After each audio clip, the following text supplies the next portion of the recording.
I am well. Yeah, how are you? Hungry. I mean, we've already discussed that I'm eating crisps at like 11 in the morning. But they're delicious. And yeah, other than that, I'm okay. Nice. You eat your crisps at 11 in the morning. I mean, you might get some crunching over the microphone. But yeah, how's your week been? How are you? Um, the wheat beans blur. Like, whatever. It's a week. I went to brunch yesterday, was good, but we turned up late, and when it's like a kind of bottomless Time drink, slot. and you get 2 hours, and we turned up late. So by the time myself and Mr. Big turned up, we were like scoffing. When you're halfway through one plate and you're like, okay, I want to order this thing for my next plate. So by the time you bring it, I finish this one. And I'm not very good at eating quickly. I really struggle. So we were bloated by the end of it. And also we had like Prosecco, which doesn't help. No, does not help. Other than that, it was a good day. So the weekend's been better than the week. What about you? What have you been getting up to? That's nice. Yeah, similar things with the week. I actually really struggled with the heat by the end. I was really like, I don't like to curse the heat. I like nice weather. Okay, but we also don't have the respite that other countries do when it's hot. We don't have air conditioning facilities. So I was just like, get a little bit getting over just surrounded by heat. But yeah, I've got a pretty chilled weekend. I sort of needed a little chilled weekend. So yeah, got some family time with my nephews today, which is exactly what I need. You're going to be knackered though. That is not relaxing. No, this nephew can't move. So it's way more relaxing. Oh, he's not the walker. He's not the walker. He's the younger one. So, like, I'm actually like, as much as I want them to flourish, I'm dreading the moment this fella moves, because then it does become tiring, and you sort of wonder like why you're wiped out from playing with like a 1.5-year-old. Yeah.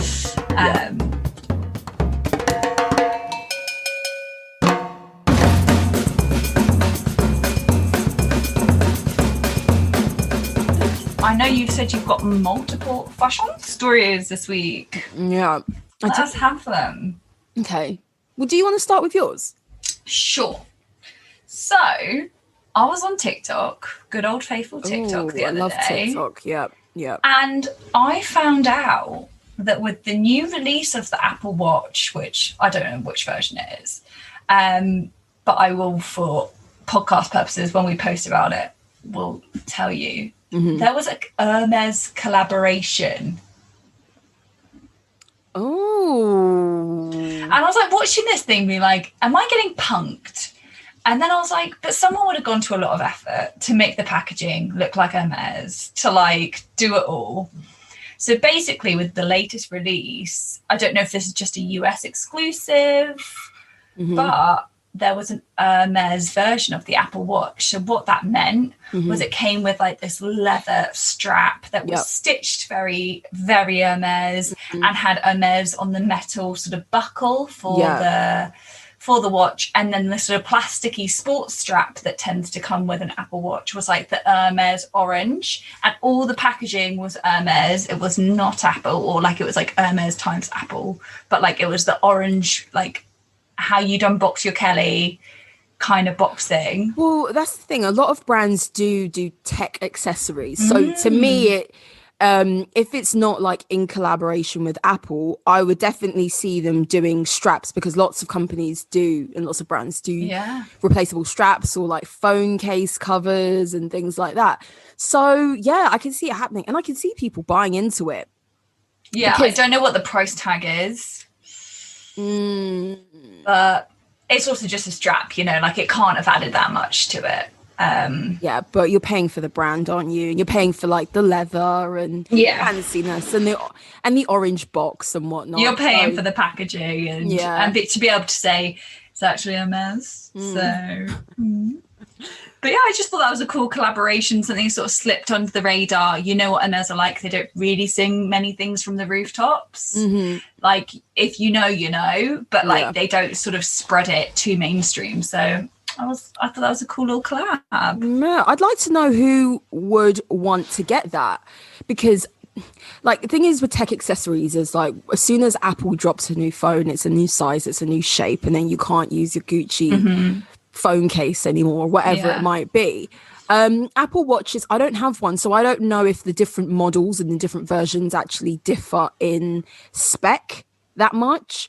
But the watch strap, I can completely see why you need. I was about to say need, but do you really need an Hermes strap? No, you don't. But I can understand why you'd want to get it, because Apple Watch isn't that nice looking. No. And this makes it more stylish. Whereas like phone cases, when you compare tech accessories, phone cases, the designer ones don't give your phone any level of protection. Yeah. They're a little bit just like For show. Yeah, for show. But this strap could help you kind of dress up your Apple Watch so that when you're wearing a suit, for example, it'll look a bit nicer, a bit cleaner, a bit. I don't know. Yeah, I agree, because I've got like my watch looks a bit like an Apple Watch, but it's not. It's a Fitbit. But I really begrudge the strap on it. I think it makes it look like I'm wearing plastic, like, and there are other straps like to get for it.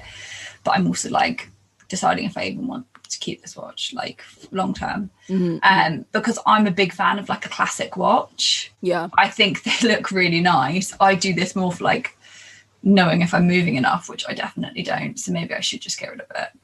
I don't need to be shamed by my watch that I haven't moved today. So yeah, but like I think there's a real market for ensuring that your smartwatch like is in keeping, like you said, with your suit, like your outfit. Like you don't want to get dressed up and then have like something plastic on your wrist. Yeah. So it's a real, I get why there's a need for it. I'd love to see the price when it comes out. That is the thing about Hermes, isn't it? It's like, yeah, but how much does it cost? You know? Yeah. That's cool. Yeah. So I'll tell you my fashion story. Yeah. First one is kind of a little one, but Chanel has come out with this Chanel Fashion Fund, which is going to be in collaboration with like a number of artistic institutions. So for the UK, it's the National Portrait Gallery, and they're like aiming to increase. How does Chanel know that that's my favorite gallery? They just know me so well. They just know. But it's to enhance like female representation in portraiture and art and things like that. It's very upper class, isn't it? It's very bouge. Yeah, but I also think it's something that like it has to start like somewhere, and it's sort of like, you know, if you see it visually, I guess like it's all of that stuff where it has to start from the top essentially, and just gotta try and like spread it in every circle, I guess. Yeah. One thing it did remind me of, or made me think about, was cultural relevance of these luxury brands, and how if you're culturally relevant, then you have more like staying power. Follow me on this train of thought. So it's like, for example, there's a lot of designer brands that started off like Louis Vuitton and I think Prada, correct me if I'm wrong, but they almost started as like they had like the royal seal, or they were the official outfitters of a royal family, or the official outfitters, and like they were able to have like an emblem or a seal that kind of made them culturally relevant or patrons of a certain industry in their own country. So that's why you have like a department store here in the UK is like Fortnum and Mason, and they have like this royal kind of insignia that is like they are the official blah blah for the royal family, and that's why they are considered really fancy, really heritage, and all of that sort of principle. And so I think, you know, Chanel, although it's incredibly popular, incredibly famous, I think partnering with these long-standing institutions and being sponsors of these galleries or artistic institutions, or being donators to particular funds and different projects, gives them that like cultural cachet and that like historical reference or relevance. I mean, I don't know, I think it's like their way of maintaining this like quite upper class standing. That was what my thought was. Might be wrong. Yeah, I think so. I think that makes loads of sense. So my other one, which actually could have been one of yours, because you sent me this, but I love this. Yeah. I'd seen it come up in Balenciaga. Justin Bieber. Justin Bieber. So he is modeled for the latest Balenciaga collection. He's got their brand new trainers, sneakers on, and you know, they're just like New Balance trainers because, you know, Balenciaga. He's got the new city bag. He's in this big leather jacket, all black, really like, not grunge as such, but really like casual streetwear kind of vibe. He shaved his head as well. I mean, not long ago he had like blonde dreads going on, and now he's just gone all shaved, and I think he's trying to look like a bit of a bad boy. I don't know. What did you think of Balenciaga having him as a model? I thought it was like an unusual move, mainly because I wouldn't really associate him with Balenciaga. Like, I don't know if that's even a brand he like would rock himself. That's a good point, actually. But he is always going to be somewhat relevant. Like, he's been in the press quite a lot recently. Like, people can't get enough of him regardless. So the fact that they could afford him, the fact that they're like doing that, I just think good for them. Like, they're just obviously trying to keep that young momentum going as long as they can. They're trying to like ride this ride of logomania as long as they physically can. And also, I guess, encourage men into the Balenciaga space. Like, Gucci's really dominated that male space for fashion. You know, like Prada's always been like a staple for men, like sophisticated, all of that stuff, like Tom Ford, all of that stuff. But Balenciaga, I wouldn't really associate with men. Besides the sneakers, I think. Yeah, besides footwear and stuff like that, which can like, to be honest, it's very like androgynous as it is. Like, it's not really gender defined, their footwear. Yeah. Yeah, I feel like that's really cool. And also, I liked the picture. It was really clean. I thought it was very like chic looking, especially for Balenciaga. So yeah, I'm interested to see if there's more that comes with it. Yeah, I'd be interested to ask a few kind of teenagers and like younger people to get an idea of how fashion relevant is Justin Bieber to them. Do the youngins genuinely see Justin Bieber as someone who's fashionable, fashion icon, interesting style clothing wise? Because I don't. And we were kind of young when Justin Bieber became really big. Okay, we weren't that young. We were a little bit probably too old for him. We were too old for him, but like that's when he kind of exploded onto the scene when we were a bit younger. And I never remember him kind of carrying the torch of like best dressed for men. You know, so it is a weird pairing for Balenciaga and Justin Bieber. I think you're right in saying that we're trying to encourage more men to continue buying into the Balenciaga brand. As I said, he does sport the city bag in black, like it's like a matte black thing. And I think that the look and the image will definitely encourage more men to like buy into the handbags. Maybe in the more subtle colors, but like in the bigger sizes and stuff, and see that brand as an option for them when it comes to work bags, casual bags, things like that. I think, yeah. Yeah, definitely. I think he's still got pulling power. Like, I still think there's probably like a generation of guys, like probably younger than us, that still would like look to him. I know there's loads of young people I follow on Instagram who wear his clothing range, Drew. So like he's obviously got some influence there. Like people want to be seen wearing that. But that's what I thought. I thought he was like California hippie, because I think of Drew when I think of Justin Bieber. Yeah. Interesting. So the next fashion story is, you must have heard of this, but some time ago, Lil Nas X came out with this shoe, and it was in collaboration with this like design collective called MSCHF, and it was like the Satan shoe. Do you remember hearing about this? No. And it was this Nike trainer, and it had this pentagram on it, and allegedly it had that like single drop of human blood, which doesn't sound sanitary to me. It sounds disgusting, but each to their own. And so Nike was taking them to court over this, and I think it wasn't that long ago they went to court for this. And Lil Nas X has recently come out with this music video, which is like a parody on the whole like court case and court proceedings and things. But yeah, I thought it was interesting. Like Nike's taken them to court over like copyright infringement, essentially, because it wasn't a collaboration with like Lil Nas X and Nike.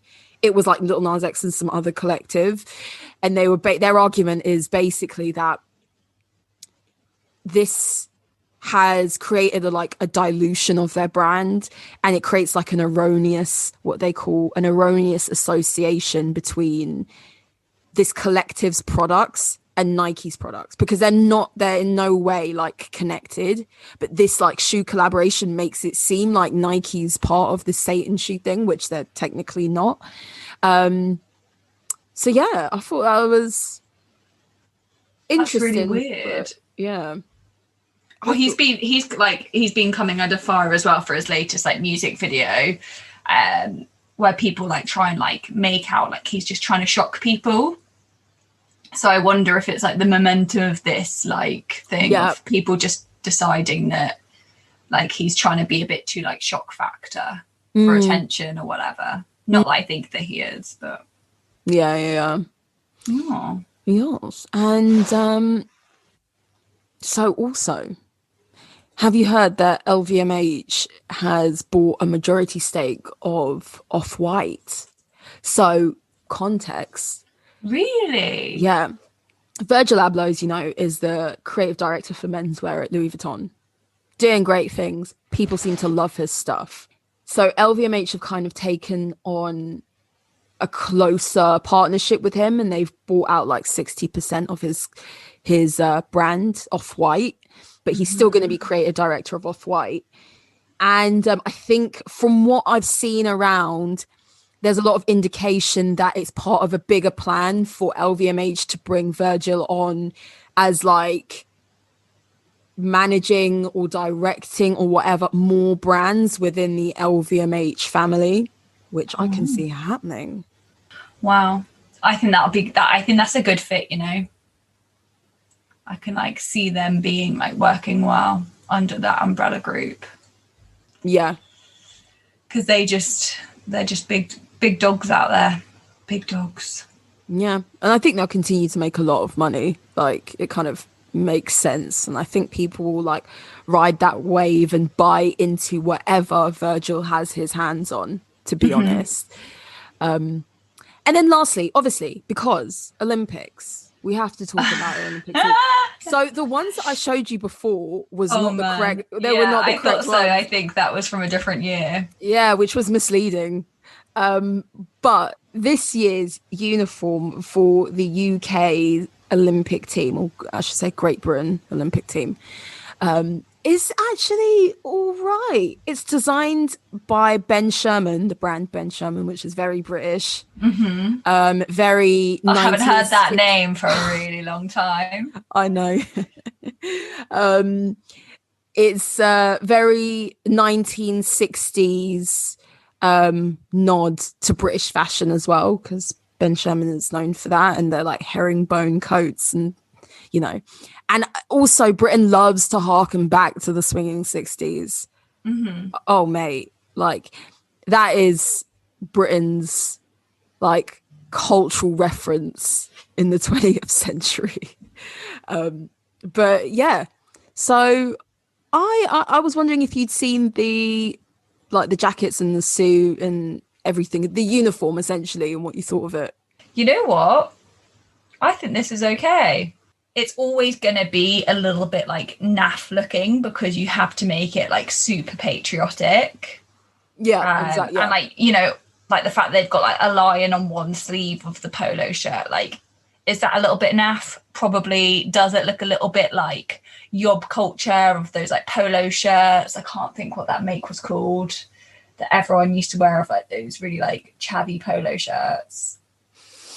But yeah, it looks a bit like that, but you also have to incorporate the colours. I actually think the jacket is my favourite piece with the sort of piping that is probably like patriotic sort of flaggy-esque binding or whatever. I think the on the jacket, I think the inside, like the silky inside, has a giant like lion on it. But also like that piping, you can get a little glimpse. We'll post these pictures, obviously. You get a little glimpse of the lining, and it's very Ben Sherman, actually the stripes of that lining, which is what they've used as the stripes. And I think that's quite cool. And also like, I think Stella's had a few goes at like kit. And I think actually it's really important that we celebrate a wide range of British talent. I actually think it's really refreshing to like give this opportunity to the likes of Ben Sherman. I think I'm not sad about it. It's what I would expect an Olympic kit to look like. I think this kit looks like something you could walk down the high street in. Yeah, but that's very Ben Sherman at its core, isn't it? It's casual wear for blokes. Yeah. But you could wear the chinos. The jacket is still a nice shape, still a nice cut, quite modern looking. They've got this white Oxford shirt. Who doesn't like a white Oxford shirt? It's patriotic because it's the Olympic uniform, as you said. But I think it was a good stab. It could have gone very, very left with these things. Some countries have the wildest uniforms, which don't make sense. But yeah, it was all right. Yeah, not too bad is what I'll give them. Speaking about not too bad fashion, play the jingle. It's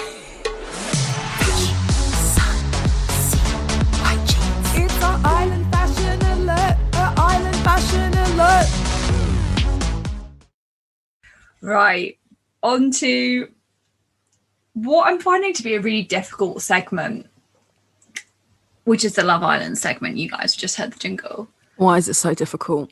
Because there's not much standout fashion. It's quite difficult. What I will say is there was a pink moment in like a previous episode where everyone wore pink. It was like pink night, and that's when the recoupling happened. And I was really happy about that. I thought it worked really well. It was a cool way of seeing everyone's style be expressed via pink. And again, like we mentioned like Millie and Kaz last week. Like Millie is way more like demure, I would say. She sort of covers herself up a bit more. And don't get me wrong, like she had no top on under her blazer, like she wore a pink suit. Oh yes, that was. But she didn't wear like a top underneath. But like she still always looks quite like sophisticated and demure. And granted, it's because she's not got much of a chest to expose. It'd be very different if Faye was wearing that. Yeah, because she'd like have her cleavage like fully out. But yeah, I thought I really liked that pink moment. I was wondering about the boob tape, if I'm honest. Well, at one point she sort of went to hug, and I was like, how does that work? Because we all know that suiting fabric is not really going to take to double-sided sticky tape. So I didn't know if she almost like just had like stickers. I don't know if she had like what was going on to like cover her there. It looked tricky to me. Yeah, it's that thing where it looks great when you're standing, but as soon as you want to move or actually like pick up a drink or anything like that. You're just the whole time trying to make sure you're not nip slipping. Yeah.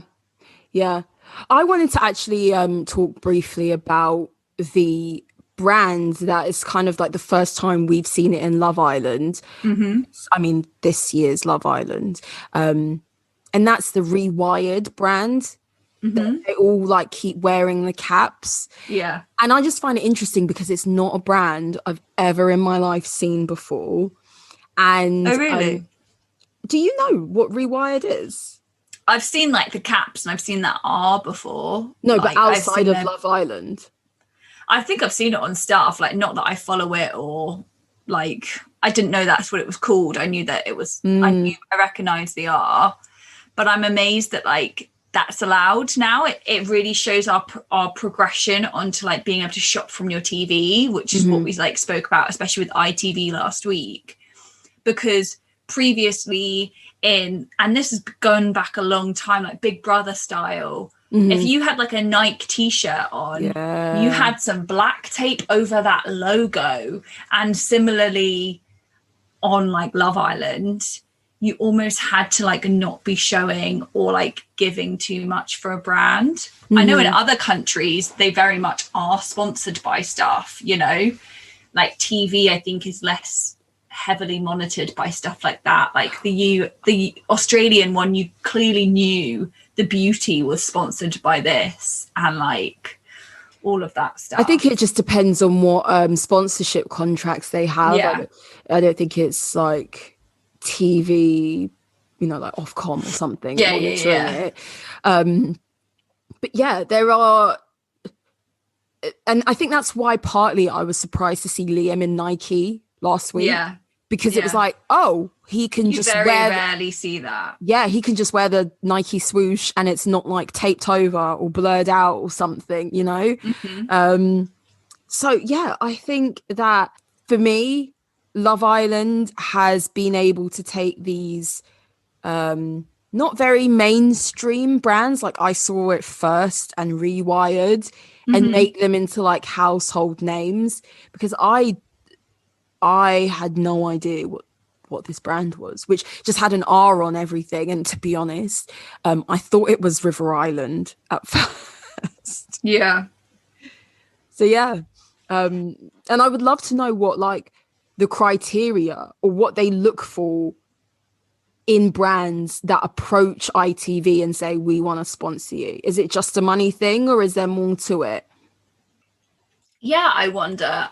You know what? I actually think, because I swear it was almost like last year, but like I swear it was almost like people almost had deals before they went in, like not big deals, but like they would be given clothing and then like straight away, like an in the style or whatever it is like, hey, look, like Faye's wearing this dress and they've already got a picture of her wearing it that's not from Love Island type of a thing. Or like, I think that's starting to happen a bit more, that it is very lucrative for these brands. So I wouldn't mind betting, because there was one where like I was looking up someone's sunglasses that I liked, and I basically found that this website had like the Faye styles. They had like every Islander's name, like the original lineup and their name and what glasses I guess they chose from the range to take to the villa. And so I think like we're seeing more of this pre-planned product placement. Yeah. It's definitely very curated. It's not by accident, you know, by any means.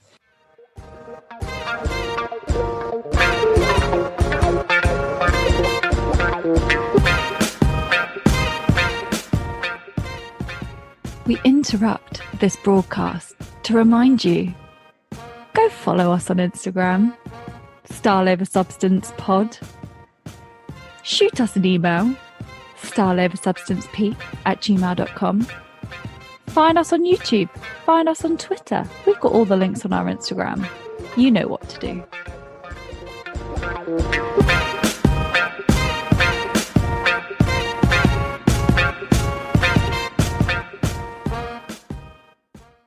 So this week, guys, we wanted to take it back to the decades, and what better decade to start with than 90s fashion.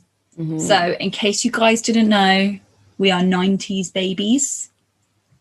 Don't come at us for our ages. But so like this is a very like dear to our hearts. But B, it's like a real moment that fashion actually changed quite significantly. Yeah. So basically a quick summary, I guess, of 90s fashion is like it totally changed from the 80s. The 80s was quite like, you know, elaborate and all of that kind of fun, loud, and the 90s really brought it back to minimalism. Granted, there was loads going on in the 90s, so you can't just sweep it with a minimalist fashion, but it was the birth of you wearing a hoodie, a tank top, and some jeans, and that being actually an outfit. Like it was the home of just, you know, pared back comfort, all of that kind of a thing. And it was led by music, which I think fashion was during the 1900s, like, and the late 1900s, you know, like the 60s, 70s, 80s, 90s were all completely driven by music, I would say. Yeah, so like the 90s, I think what made it such a turning point in fashion is that, first of all, we had like different styles going on at the same time, especially in the 90s. But, you know, we had a lot more TV, a lot of TV options. Indie films came out. We had like MTV and like we had a lot of teen dramas and teen like shows and sitcoms and things, which added to how we saw fashion and where we were inspired by fashion. And as you said, like music was a big one. So for example, grunge was a big deal. So you had like Kurt Cobain, you had Nirvana, you had like Pearl Jam and all of that. And their aesthetic, I think primarily 90s was like about minimalist beauty. Yeah. But there was still a lot going on in terms of fashion. So the grunge kind of trend was like a antithesis to high fashion or expensive fashion. It was tartan shirts, ripped jeans, dirty clothes, to be honest. You kind of looked a little bit dirty, unwashed hair. Yeah, and I think it was almost like a nod to like, we don't care. Yeah. Like going from this polished look, it was very much like, no, we're just like, it's all the stuff now that like still I mean, I don't know if it's because of the 90s that I associate with like a much more relaxed, laid back kind of a vibe. Like my lockdown go-to look was like a tartan shirt, you know, like that kind of a thing. It was very sort of just like unpolished. Yeah, that was it. No one did their hair. Like doing your hair and being grungy were just, you know, not two things that went together. Doing your hair was not brushing your hair. Yeah, and exactly. And off the back of that kind of grunge style, you see probably one of Marc Jacobs' most iconic runways was when he had a grunge, you know, he paraded like grunge shirts, like supermodels in these grunge looks for once. And I think off the back of that, like he lost his job. But that was one of like Marc Jacobs' most defining moments in his career when you go back and look at 90s fashion. It's like this grunge, we don't really care, you know, we just throw on some casual clothes, actually made it to like the runways. Yeah. Whereas the runways were previously, and still is, it's about glamour, it's about expensiveness, it's not about casual wear. Yeah, exactly. And I think also like runways tend to be quite slick, and especially before then. And also like I say this a lot, but the 90s, that what we were seeing on the runway was this minimalist chic from like the likes of a Calvin Klein, these like really clean lines, very like feminine. and sort of it went back to being quite fitted. A lot of sort of like the 90s fashion. It's like 80s was volume, lots of different like silhouettes, but 90s kind of pared it back, and you were working with the woman's figure again, and these like lots of slinky sort of like slip dresses and just these sort of strappy dress. Like that is what I think of when I think of 90s fashion. And so the grunge look was a real shocking moment, I guess, in the fashion game. Then you also had in the 90s, like hip hop and streetwear was a big thing. Really so when big. You talk about music videos, which everyone was watching during the 90s, music influenced people's access to fashion and looks and styling. And hip hop was all about like, there was a lot of bright colors, a lot of flashiness, whereas like grunge was like really pared down, really scruffy, really, kind of muted, especially in colors and things. Hip hop was loud, it was big. You had like Dapper Dan, who made all these like Gucci and Louis Vuitton knockoff things, and bright colors and kind of exhibiting this quite like lavish lifestyle to some extent. It became like an extension of this image that rappers were trying to create for themselves, and that has a lot to do with like streetwear even nowadays. Yeah, for sure. And you definitely saw it trickle down. And also a big thing about the 90s was like red carpets were a real mixed bag of how smart you dressed.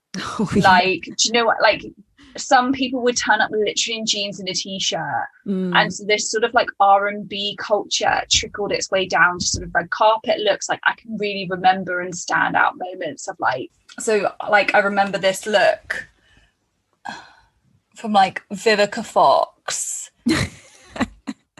But like, so she's got like a purple bandana on her head. She's got like this purple see-through sheer embellished top with some jeans, and then like this matching bag. But jeans on runways was quite common.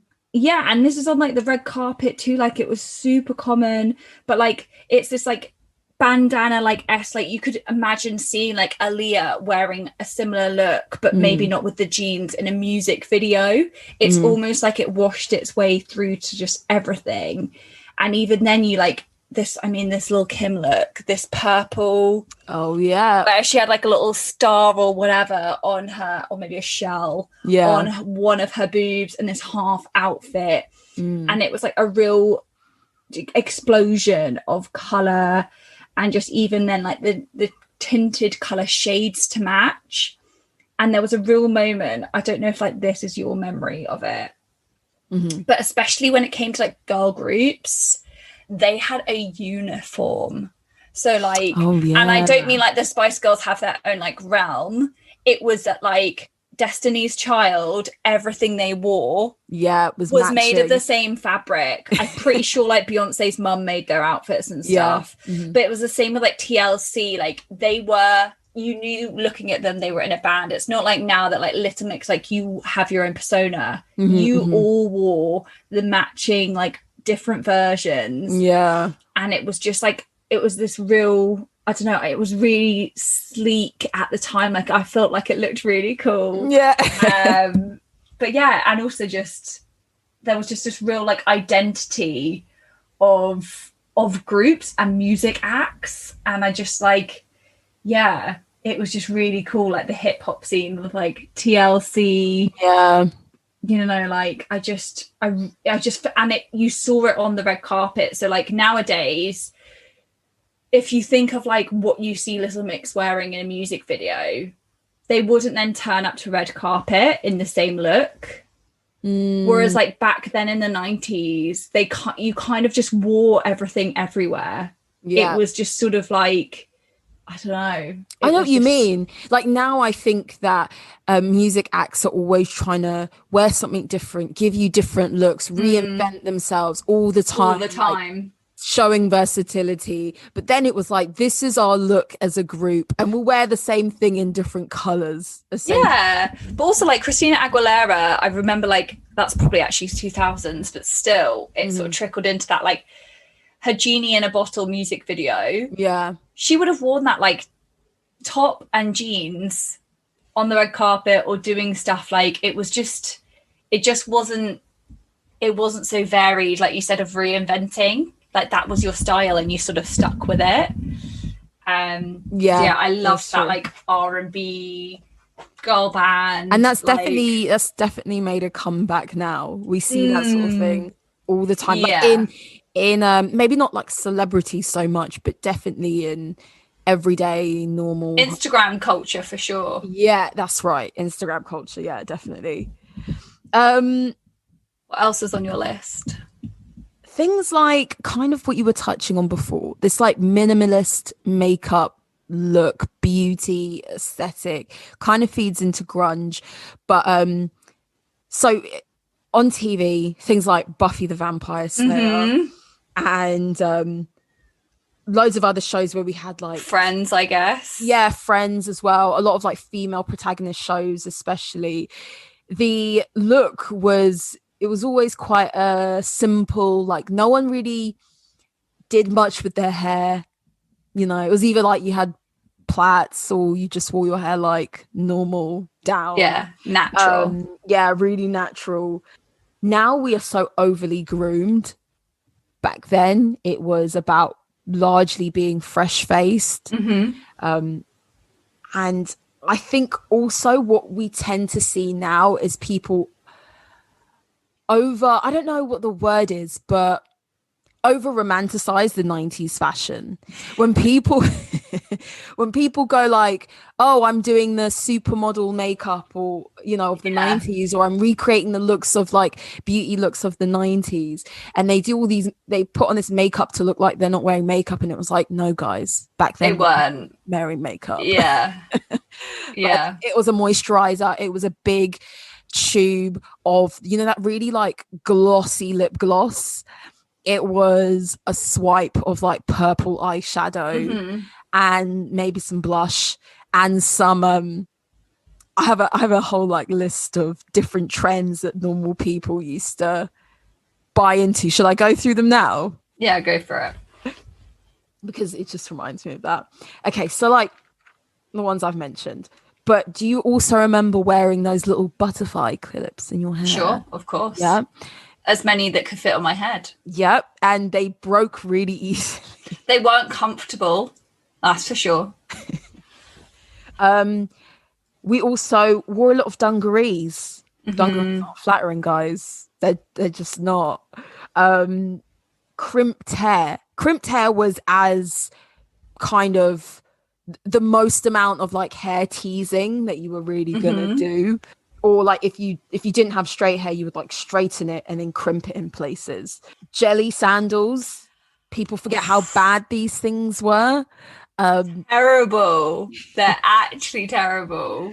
One thing people do love about 90s fashion, which has definitely made a massive comeback, is the crop tops. But how much stomach used to be out in the 90s. Because we were too young to probably be doing that.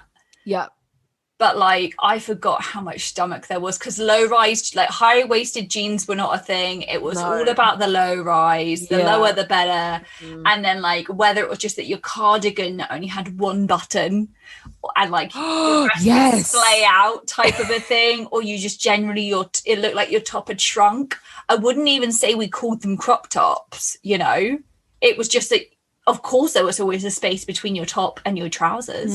Yeah. I know what you mean. Even the t-shirts didn't really meet the low-rise trousers, because it's like... And then in the 2000s, we had to recover by wearing about 3 layers of tank tops to... Yeah, in different colours, and that's true.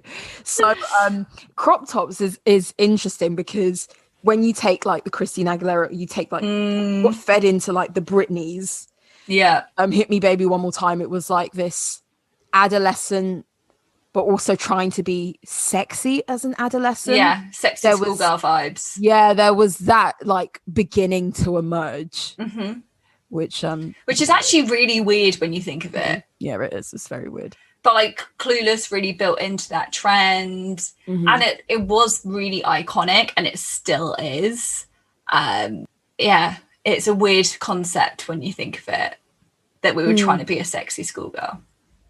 Yeah. When I say we, we were too young. I wasn't. Yeah, we were too young.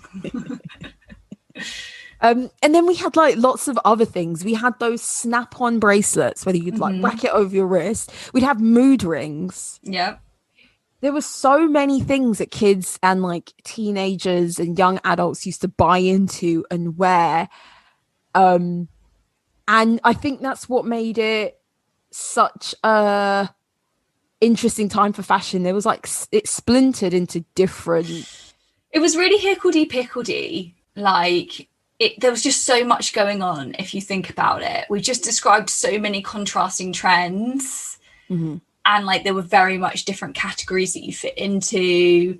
Like you said, it was minimalist makeup. So if you wore makeup, you were really making a statement, and it was a grunge statement usually, you know, like, yeah. So speaking of your little micro trends, so I've got a bit of a theory about the Spice Girls. Oh, okay. So each one of them essentially represents a real era of fashion in the 90s. Oh, so Sporty Spice, the athleisure, the fact that we started wearing trackies, and I'm not talking like 80s trackies where they kind of were quite glam. This was kind of like dressing down. This was very much like the Adidas trackie. It was like, I don't know, it wasn't as glamorous as I feel like the 80s athleisure stuff was. Yeah. So I think Sporty Spice summarizes that. There was a lot of animal print. So Scary Spice covers that. Like there was like, you know, the long animal print coats mixed with, there's that, I think it's Mary J. Blige, where she wears that entire like head to toe, very like, think of like Kim K at the Met Gala where she was covered in that carpet. That was like Mary J. Blige did it first with animal print.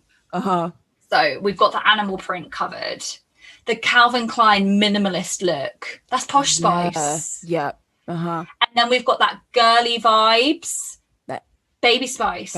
You've got like, it's like Britney. Yeah. Baby Pink. Cute, the Baby Pink, sexy. Which was, And then we kind of got Jerry, that's sort of, she's not so much the grunge, but she's more of like the outlaw fashion. She's a bit more like out there and stuff like that. And they covered like a really wide range of the fashion of that era. Like granted, they didn't really touch on like the R&B side and grunge as much, but I was something like they've really covered like the multitude of actually what was 90s fashion. Yeah, I think you're right, actually. It would definitely make sense if the people who put the groups together were thinking along those lines. That definitely makes sense. And they also were trying to focus on different, like, not to be really deep about it, but like economic levels. As you said, like Sporty Spice, wearing tracksuits was a bit seen as chavier, a bit more working, more common. Common. It was like, that was the sort of style you would see across the UK. Even though, lol, actually, trackies are really expensive. To get the matching set is not cheap. I think you're completely right with that. Like Mary J. Blige, like very like ghetto fabulous, not in a like bad way. I don't say it in like a derogatory way, but like that kind of very glamorous hip hop vibe. Really glamorous. And I think also they played into the fact that back then as well, leopard was still really cheap seeming, and I think almost like overdoing it was almost like to glamorize it. You know, like, oh, what you think leopard print's tacky? Well, I'm gonna look as glamorous as I can in the tackiest print. And then like Posh, obviously Posh was, when you're posh you're rich, and her wearing that minimalist, as you said, Calvin Klein, very sleek. That was, it's like very similar to the Buffy vampire dress. That was definitely. I think Jerry, so Ginger Spice, she was definitely like a nod to, as we've mentioned before, 1960s, the heyday of British fashion. I think that was because she wore the platforms, the Union Jack, and it was, she was a bit of like nostalgia. So yeah, that was a good observation. Thanks. Yeah. So I have like, one of my standout moments was the girl bands matching. Like, I really lived for seeing like the Destiny's Child, what they were going to be wearing, that kind of a thing. But one of my favorite 90s looks when I was looking up this was Julia Roberts, My Girl for Forever. Turned up to the Golden Globes in this baggy, oversized suit. And I feel it was kind of very 80s, but it wasn't, because the nature of it, the colours were very 90s. It was kind of like drab.